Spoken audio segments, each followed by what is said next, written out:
Creating visual magic is just a regular day at the office for Glyndebourne, but this Magic Flute was an unusual project, demanding the innovation of some new techniques, as well as the revival of some very old ones indeed. André Baub went back to pen and paper for his distinctive designs, creating intricate hand-drawn sketches which, blown up to giant theatrical proportions, themselves become the opera's sets.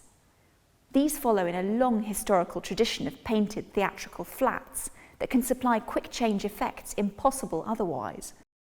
From sketch to stage is a long journey, however, as some of the many makers involved explain. We've been getting artwork in from André.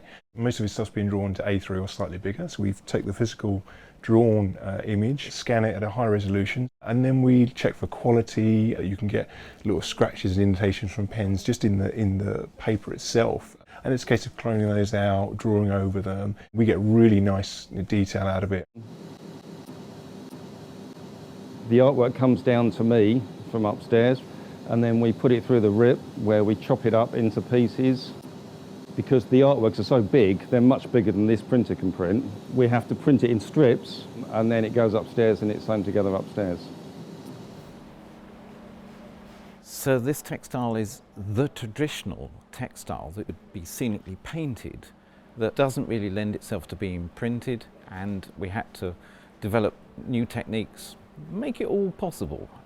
It comes upstairs to the sewing workshop and it's cut out, it's assembled, finished so that it can be flown on a theatre bar and then sent out to a scenic artist for further enhancement.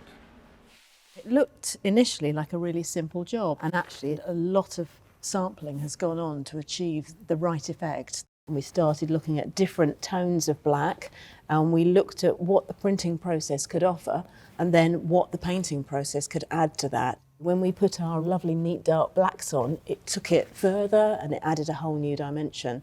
André had been advised from lighting designers that the black should be more of a blue black, so that when it was in lights it would still read as an actual black, as opposed to, as I think you probably see here, this probably reads as a bit more brown.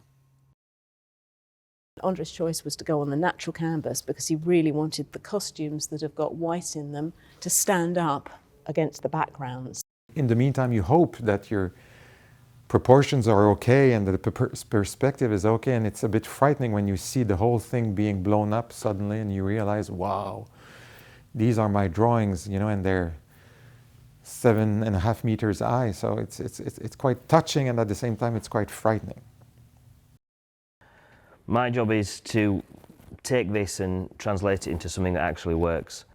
This set, when I first saw it, I was really excited because it reminded me of lots of sets I used to make when I first started. It's the traditional way of scenery of using lots and lots and lots of layers in very clever ways to create depth. But in themselves, most of the pieces of scenery are particularly flat.